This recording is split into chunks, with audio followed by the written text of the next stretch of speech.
No vídeo de hoje eu quero continuar comentando o novo universo Ultimate da Marvel, mas agora nesse material aqui, ó, Os Supremos. Então, bora lá? Olá, meninos e meninas, senhoras e senhores, rapazes e raposas, vocês estão bem? Eu sou o Kim Martins. Você está aqui no Review Express, um canal dedicado a falar de leitura, especialmente dos nossos amados gibizinhos, histórias em quadrinhos, mangás, graphic novels, coisas do gênero. Se você curte isso, inscreva-se aí no canal. Bom, como eu disse na abertura do vídeo, vamos continuar aqui conversando sobre esse novo universo Ultimate, agora com os Supremos, uma das que, confesso eu, tinha deixado o meu hype lá nas alturas, porque eu acho legal demais os originais, né, os Supremos originais lá dos anos 2000. Bem, esse gibi aqui compila The Ultimates de 2024, das unidades, volumes, né, 1 a 6, em 160 páginas, ao preço de capa de R$ 51,90. Ele segue os mesmos padrões visuais, sempre com essa bordinha branca, verniz localizado, capa cartão, o material está com acabamento bem bacana, todo impresso em papel couché. A história, o roteiro é todo escrito pelo Dennis Camp, com as ilustrações do Juan Frigeri e cores do Federico Blee. A adaptação e edição desse material é feita pela Dandara Palankoff, que também assina esse texto de abertura aqui, que contextualiza muito bem a obra, bem importante ler para refrescar na memória tudo que estava acontecendo, e a tradução é do Diogo Prado. Bem, essa nova linha do Ultimates, ela surge após esse material aqui, ó.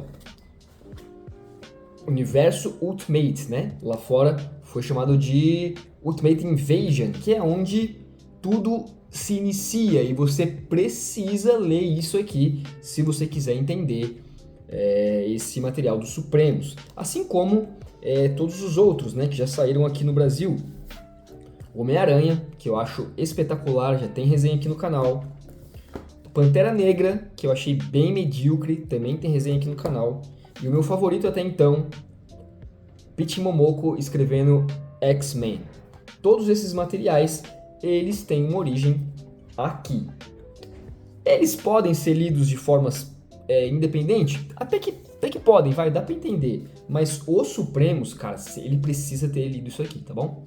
Esse aqui foi escrito pelo Hickman, e quem assume aqui, como eu já disse, é o Dennis Camp. Ele pegou essa missão aí de continuar a parte criativa do Hickman. Bom, aqui nessa história, resumindo bem porcamente assim, nós temos uma versão corrompida do Reed Richards, que é o maker, né, o criador, e ele assumiu o controle da história. Ele cria um regime global onde o surgimento dos super-heróis nunca aconteceu.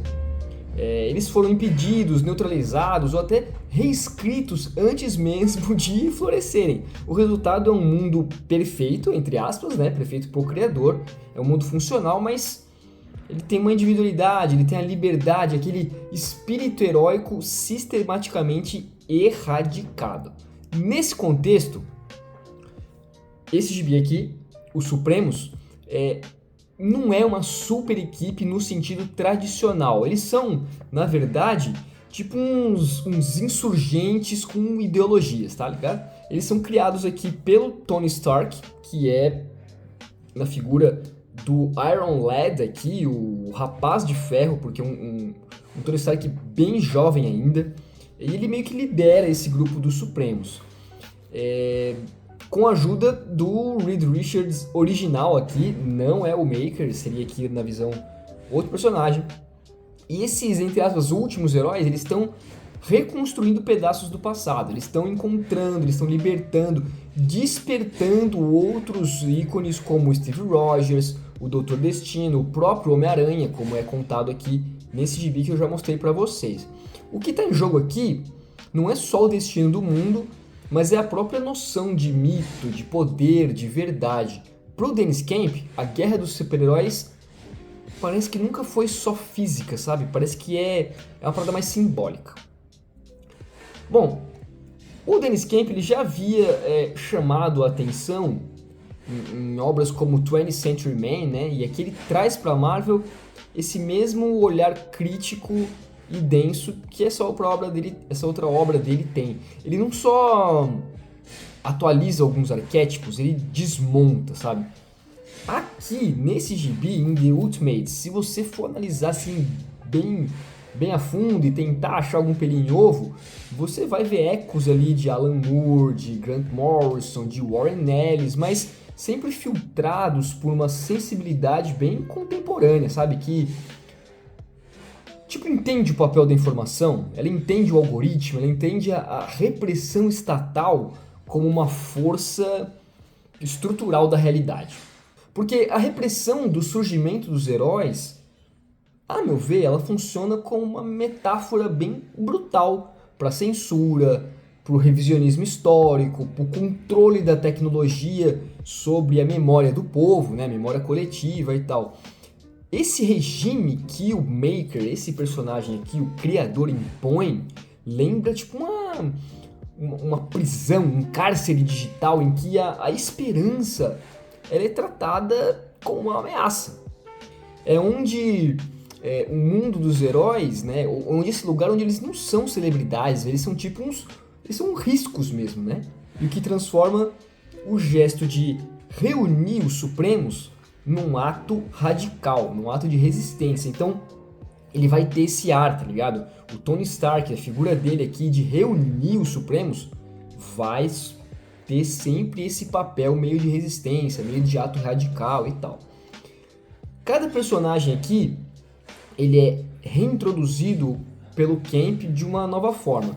Nas 6 edições que nós temos aqui, incluindo uma história curtinha aqui no começo, que foi do Free Comic Book Day, né? Tirando ela, nós temos 6 volumes e cada um deles vai apresentando um personagem diferente. Por exemplo, no volume 1, nós temos o recrutamento do Homem-Formiga e da Vespa. No volume 2, nós temos aqui uma treta com Midas e uma crítica à Casa Branca, ao sistema do capitalismo norte-americano. Essas 2 edições são bem marrom-menos, sabe? Bem meia-boca mesmo. Ela começa a ficar top mesmo a partir do volume 3, quando ele conta a origem da Mulher Hulk. Essa história é sensacional, é realmente muito boa. No volume 4 ele vai contar sobre o Dr. Doom, né, o Destino. No 5 vai ter um Gavião Arqueiro diferentão, porque ele é um nativo americano. Então ele sempre vai ter essa abordagem de construir um panorama no qual não tem espaço para arquétipos muito simples.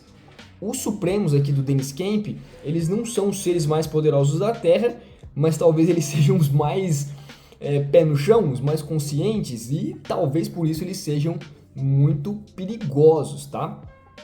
Você vai ver aqui um Steve Rogers que nunca foi descongelado, e ele sempre vai representar ali aquele mito do heroísmo puro, num estado bem bruto mesmo, que precisa ser lapidado. Só que agora o seu idealismo aqui parece um pouco deslocado, ele parece um pouco desconfortável, porque ele não é o líder, mas ele é um cara em busca de um propósito num mundo que praticamente o esqueceu.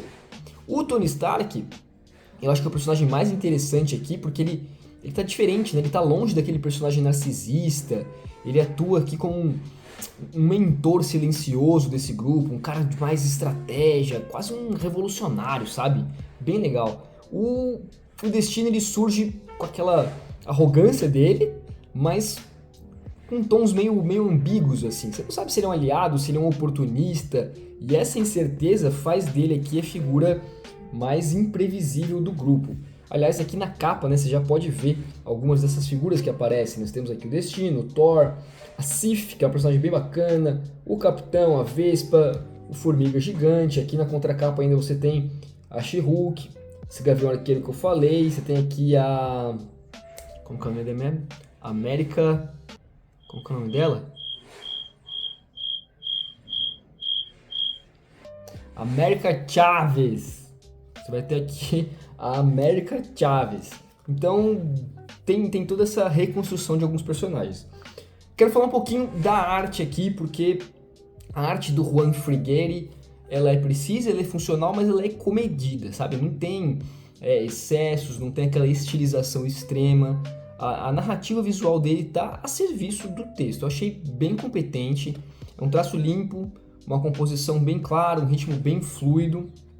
A colorização também do Federico Blee, cara, eu achei muito boa, porque ele por vezes ele coloca umas cores sombrias que contribuem para esse clima opressor desse novo universo, enquanto nós temos aqui alguns layouts de grid, principalmente no volume 5, né? No 4, perdão, que conta a história do Gavião, do Dr. Destino.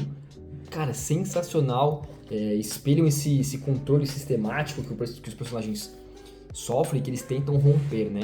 Eu acho que o Frigeri também acerta bastante nos detalhes de rosto, né? Nos detalhes faciais e naqueles gestos mínimos dos personagens, sabe? Elementos que são bem cruciais para um HQ onde a tensão política se manifesta, né?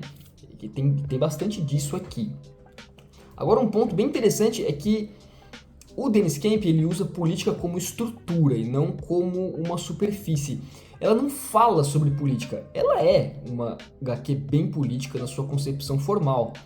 Ela tem algumas críticas sociais meio batidas, que você vê lá de longe ela vindo, mas ela ainda é bem escrita. Ele escreve com a consciência de que esse universo Marvel é uma mitologia moderna, e como toda mitologia, ela pode ser usada para conformar, para subverter, e nesse caso aqui ele usa para subverter. Tem uma crítica clara à passividade do entretenimento,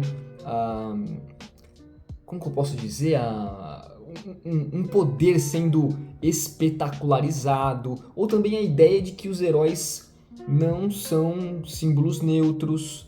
Tem uma crítica, como eu disse, já à Casa Branca, ao modelo que os Estados Unidos fez com os indígenas. Então, a HQ lida diretamente com a ideia de que controlar o passado significa você mudar o futuro. Nessa época que nós vivemos de desinformação, de revisionismo histórico, de algoritmos que meio que determinam o que você tem que lembrar, o que você tem que esquecer, o Dennis Camp ele usa os super-heróis para perguntar: e se alguém apagasse os nossos ícones, quem teria coragem de trazê-los de volta, sabe? Mas, apesar desse valor intelectual, esse gibi aqui passa longe de ser perfeito. Os volumes, como eu disse, os volumes 1 e 2 são bem fracos, dá aquele gostinho amargo na boca, assim, de nossa, vai ser uma porcaria desse gibi inteiro. O 6, o último também, onde eles enfrentam uma visão alternativa do Hulk aqui, é bem qualquer coisa. Tem momentos em que nós temos uma exposição excessiva, especialmente nos dois primeiros, onde o Dennis Camp parece precisar explicar demais o funcionamento do universo para que o leitor se situe, para que o leitor compre a ideia dele. Além disso, o desenvolvimento de personagens secundários é bem desigual, sabe? Figuras como a Sif e o Reed Richards, eles precisam de mais aprofundamento emocional comparável ao do Stark e do Rogers. Eu não sei se isso pra frente vai ser explorado e tal, mas aqui ficou bem fraco.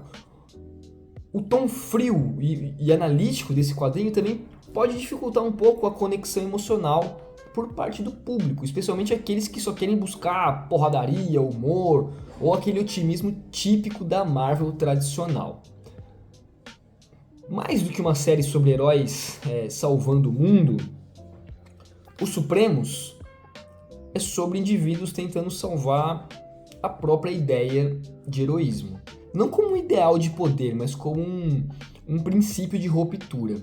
Dennis Camp e Juan Frigeri, eles constroem uma HQ que exige de você uma atenção, exige reflexão, exige também um engajamento ético, né? Em tempos de narrativas muito pasteurizadas, esse gibi aqui ele propõe esse incômodo, ele propõe essa dúvida, esse enfrentamento. Não é um entretenimento fácil, mas foi uma leitura bem agradável. Eu diria que é um gibi mediano, tá? Ainda longe da qualidade de Homem-Aranha, longe da qualidade de X-Men, tô falando tudo isso do Universo Ultimate, mas eu achei bem melhor que a do Pantera Negra, tá? Enfim, esse quadrinho aqui ele é ousado em alguns aspectos, ele também é um pouco provocativo e é essencial se você quiser mergulhar de cabeça nesse universo Ultimate. Agora, diz pra mim se você está acompanhando esse universo Ultimate, se de todas essas que eu mostrei aqui, né, do que já saiu aqui no Brasil, desse novo universo, tá aqui, eu tô com todas em mãos, qual delas você mais curtiu? A minha favorita de longe é a X-Men da Peach Momoko, achei a mais divertida de todas, a mais diferentona, a mais ousada. Bom, conta aí pra mim, vamos conversar nos comentários. Esse foi o vídeo de hoje, eu sou o Kim Martins, um beijo no seu bumbum e até a próxima!